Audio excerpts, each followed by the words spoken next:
আজকে একটা রিপোর্ট পড়তে পড়তে সত্যি গা শিউরে উঠল যে কি ভয়ঙ্কর তথ্য। জেনারেল ইকবাল করিম ভূঁইয়া, সাবেক সেনাপ্রধান, শেখ হাসিনার আমলে তিনি সেনাপ্রধানের দায়িত্বে ছিলেন, কিন্তু সেনাপ্রধান যে কত অসহায় তার কিছু চিত্র তুলে ধরল।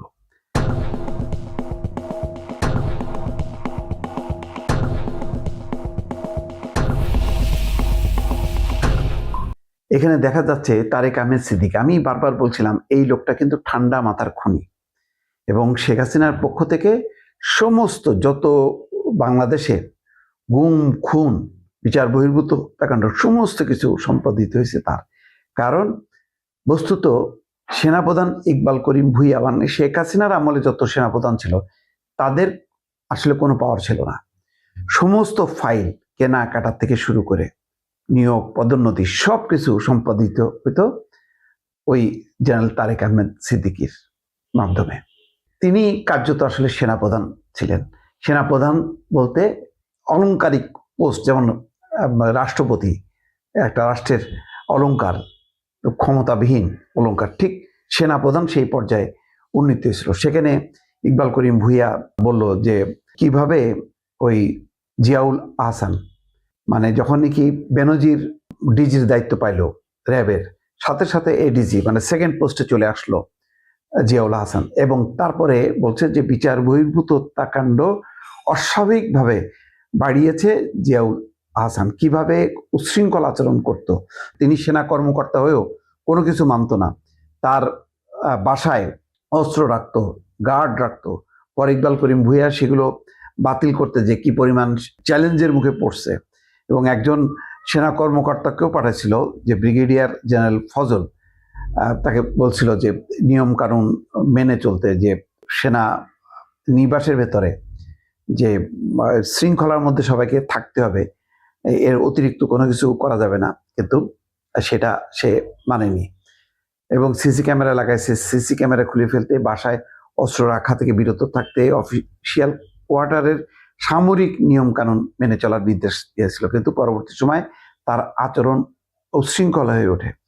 ব্রিগেডিয়ার জেনারেল ফজল আমাকে জানান, মানে ইকবাল করিম ভূঁইয়াকে জানাইছে, জিয়ার সঙ্গে কথা বলতে গিয়ে মনে হয়েছে তিনি এমন একজনের সঙ্গে কথা বলছেন যার মস্তিষ্ক পাথর বা ইটের টুকরো দিয়ে ঠাসা, যাকে বোঝানোর কোনো উপায় নেই। এক পর্যায়ে নিরাপত্তা উপদেষ্টা জেনারেল তারেক সিদ্দিকী এবং তার কোর্সমেট কর্নেল মাহবুবের ঘনিষ্ঠতার সুবাদে কর্নেল জিয়া আমার নির্দেশকে চ্যালেঞ্জ করা শুরু করেন, অর্থাৎ ওই মাহবুব আর জেনারেল তারেক সিদ্দিকী, বর্তমানে মেজর জেনারেল।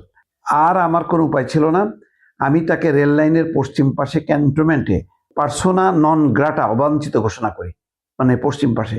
তবে পূর্ব পাশের আবাসনে থাকতে তাকে ছাড় দিয়েছিলাম। Log area commander major general মিজানকে এই সিদ্ধান্ত কার্যকর করতে বলি।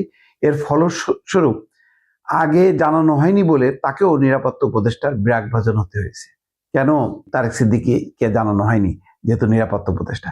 মোট কথা, নিরাপত্তা উপদেষ্টা হিসেবে তারেক সিদ্দিকী শুধু সেনাবাহিনী না, বলছে র্যাব, তারপরে DGFI, NSI, FD, BGP, Ansar, NTMC, DGDP এবং র্যাবের উপর তার কর্তৃত্ব কায়েম করেন। যেখানে বাধা পান সেখানে পূর্ববর্তন কর্মকর্তাদের সরিয়ে দিয়ে নিজস্ব অনুগত কর্মকর্তাদেরকে বসান। তার নির্দেশনায় ডিজিএফআই, এনএসআই এবং র্যাব গুম খুন, অপহরণ, জমি দখল, ব্যবসা বাণিজ্যে চাঁদাবাজি, নির্যাতন এবং বিচার বহির্ভূত হত্যাকাণ্ডে জড়িয়ে পড়েন। মানে ভয়ঙ্কর। এবং বলছে যে শেখ হাসিনা মেজর জেনারেল তারেক আহমেদ সিদ্দিকীকে নিরাপত্তা উপদেষ্টা হিসেবে নিয়োগ দেন। তিনি দ্রুতই প্রধানমন্ত্রী এবং সেনাবাহিনী প্রধানের মধ্যে ঢুকে পড়েন এবং পিএসও এফডি এর মাধ্যমে সমস্ত গুরুত্বপূর্ণ পদোন্নতি এবং কেনাকাটার ফাইল তার কাছে অনুমোদনের জন্য যেতে বাধ্য করেন। উনি শত শত কোটি টাকার সামরিক কেনাকাটার সিদ্ধান্ত নেন, কিন্তু নথিপত্রে কোনো প্রমাণ রাখেননি। অফিসাররা দ্রুত বুঝে যান প্রকৃত ক্ষমতার কেন্দ্র কোথায়। ফলে তারা নিজেদের চিফকে পাশ কাটিয়ে উপদেষ্টার কাছে তদবির শুরু করেন। রাজনীতিবিদরাও সামরিক সম্পৃক্ত সুবিধার জন্য নিরাপত্তা উপদেষ্টার চারপাশে ভিড় জমাতে থাকে। এতে সেনা সদর দপ্তরে তদবিরের চাপ বাড়ে। তারেক আহমেদ সিদ্দিকী ধীরে ধীরে ডিজিএফআই সহ এই সমস্ত প্রতিষ্ঠানের একেবারে প্রধান হিসেবেই কাজ করতে থাকে। এই ছিল অবস্থা। একটা মানে পুরো সামরিক নিরাপত্তা অন্যান্য বাহিনীর মধ্যে পুরোটা একটা মানে প্রফেশনালিজম বলে কিচ্ছু আর ছিল না শেখ হাসিনার সময়।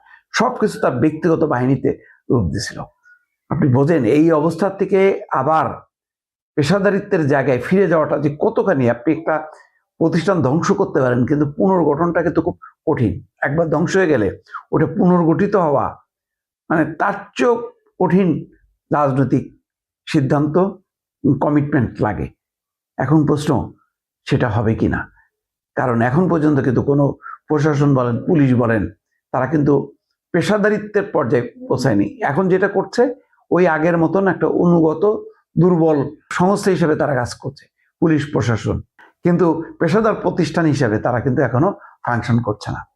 এটি হচ্ছে বাংলাদেশের আগামী দিনের জন্য মহাবিপদ।